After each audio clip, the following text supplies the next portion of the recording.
Hello दोस्तों, स्वागत है आपका अपने चैनल वेल्थ हेल्थ पे।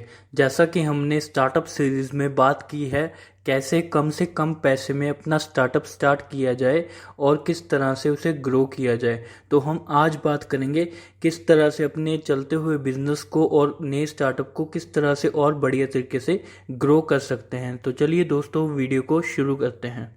तो दोस्तों, बात करें हर एक सक्सेसफुल बिजनेस के लिए जो कॉमन फैक्टर होते हैं वो क्या होते हैं। पहली चीज़, वो क्रिएट करते हैं या लोगों को प्रोवाइड करते हैं वैल्यू। कोई चीज़ की वैल्यू प्रोवाइड करते हैं लोगों को, जो कि लोगों को चाहिए होती है, और वो उस रेट पे, उस प्राइस पे उस वैल्यू को प्रोवाइड करते हैं जिससे कि परचेजर्स की नीड और एक्सपेक्टेशंस सेटिस्फाई होती हैं।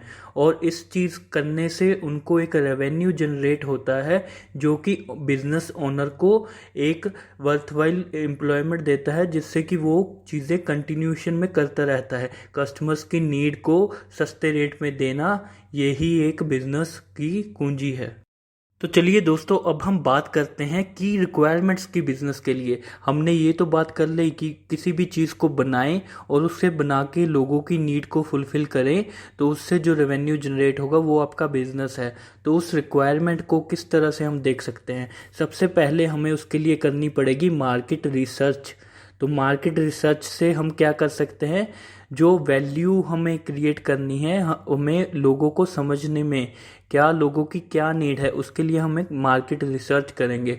तो हम आजकल तो बहुत ही ज़्यादा अच्छा हो गया है, हम मार्केट रिसर्च करना बहुत इजी हो गया है। वो कैसे?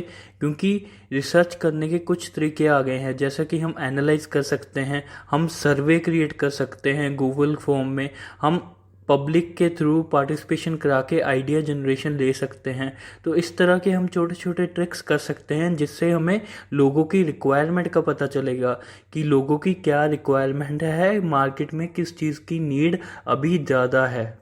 तो दोस्तों, मार्केट रिसर्च करने के बाद हमें ये पता चल गया हमें मार्केट में किस चीज़ की रिक्वायरमेंट है, और दूसरे नंबर पे हम मार्केटिंग करेंगे, उस चीज़ को डेवलप करेंगे, फिर मार्केटिंग करेंगे। मार्केटिंग का सबसे पहला रूल, हमें अटेंशन, लोगों की अटेंशन को अपनी तरफ लाना होगा और फिर उनका इंटरेस्ट उस चीज़ में बढ़ेगा।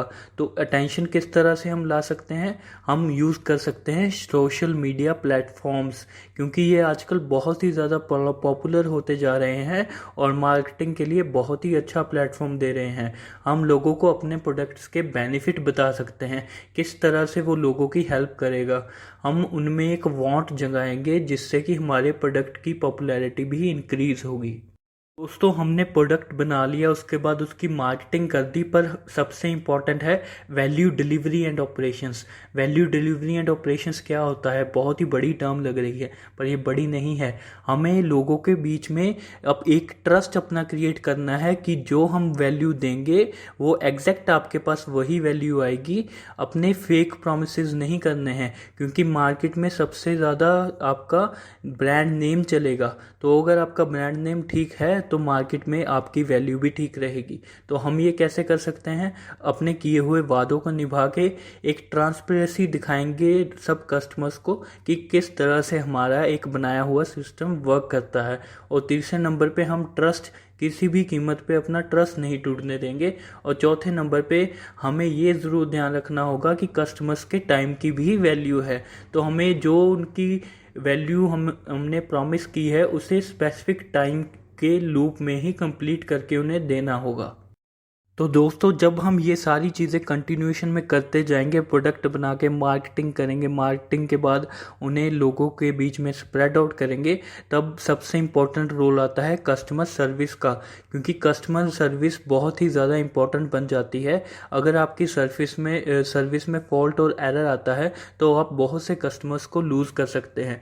इसके लिए हमने एक अलग से पहले हमने स्टार्टअप सीरीज़ में डिस्कस किया हुआ है किस तरह से हम पुराने कस्टमर्स के लिए अप सेलिंग ऑफर्स दे सकते हैं, जिससे कि पुराने कस्टमर्स को अच्छा लगे और वो और बाइंग आपके साथ करें। किस तरह से हम सेल्स, डिस्काउंट और एक्स्ट्रा बेनिफिट्स अपने कस्टमर्स को दे के हम बहुत ही अच्छा रिजल्ट अचीव कर सकते हैं। आप ये वीडियो ज़रूर देखें, हमने how to make a offer की एक अलग से वीडियो ज़रूर बनाई है, उसका मैं लिंक डिस्क्रिप्शन में दे दूंगा। तो उससे क्या होगा, आपकी कस्टमर सर्विस इंक्रीज़ होगी और आपके प्रोडक्ट की रेंज भी ग्रो होगी। तो दोस्तों 5वें नंबर पे की requirement, of course finance. Finance, जो हम प्रोडक्ट चीज़ बेच रहे हैं मार्केटिंग करने के बाद उसका प्रॉफिट जो हमारे पास आ रहा है, तो इसे मैनेज करने के लिए आपके बिजनेस की स्केलेबिलिटी मैटर करती है। अगर स्केलेबिलिटी ज़्यादा है तो आपको एक सीए एक्वायर करना होगा, जिससे कि वो आपकी प्रॉफिट लॉस स्टेटमेंट आपको अच्छे से बता सके, आपके टैक्सेस बता सके और उसके बाद प्रॉफिट आफ्टर टैक्स आपको निकाल के बता दे कि आप इतना मार्केट में रेवेन्यू जनरेट कर रहे हो। तो ये एक बहुत ही अच्छी अपॉर्चुनिटी हो जाती है। तो दोस्तों अब हमने बात कर ली थी रिक्वायरमेंट्स की, अब हम बात करेंगे ह्यूमन नीड्स की। हम कैसे पता लगा सकते हैं ह्यूमन की नीड्स क्या है, किस तरह से हम रिसर्च को आगे बढ़ा सकते हैं। तो इसके लिए हमारे पास 4 टाइप की ड्राइव्स हैं। पहले नंबर पे ड्राइव टू एक्वायर। आजकल लोगों के बीच में बहुत ही सोशल स्टेटस को लेके वॉर लगा रहता है कि मेरे पास ये चीज़ है तो उसके पास भी होगी। Like iPhones in India is like a status symbol. तो वो उस चीज़ को मेंटेन करने के लिए लोग इमटेरियल थिंग्स को खरीदते जा रहे हैं। तो ये एक ड्राइव टू एक्वायर है जो ह्यूमन नीड्स में आ रहा है। और दूसरे नंबर पे यहीं पे हमारे पास आता है द ड्राइव टू बॉन्ड।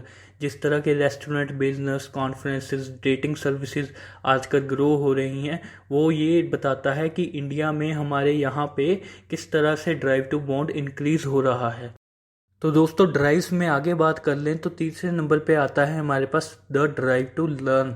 किस तरह से कोई प्रोग्राम्स, एकेडमिक रिसर्च लेके आते हैं, ट्रेनिंग की वर्कशॉप्स लेके आते हैं, ताकि हम लोगों की क्यूरियोसिटी को सेटिस्फाई कर सकें और उनकी डिज़ायर्स कंप्लीट हो सकें। तो ये ड्राइव टू लर्न को बर्थ देती है। और इसी तरह हमारे पास चौथे नंबर पे है द ड्राइव टू डिफेंस। जब भी हमारे घर वालों पे या किसी भी लविंग वन पे कोई मुसीबत आती है तो सबसे पहले हम आगे आके खड़े होते हैं। तो उससे ये बिजनेस जनरेट होता है जो कि है ड्राइव टू डिफेंस। जैसे कि मार्शल आर्ट्स को टीच करना, नेवी फोर्सेस, आर्मी फोर्सेस, उनके इक्विपमेंट बनाना। तो ये सब लेके एक बिजनेस को डेवलप करने की नींव रख देती है। तो दोस्तों उम्मीद है आपको ये वीडियो अच्छा लगा होगा और इस वीडियो से आप अपने बिजनेस में ये सोच सकेंगे कि किस तरह से आपको रिसर्च करना है, मार्केट करना है और उसके बाद अपने कस्टमर सर्विस देनी है।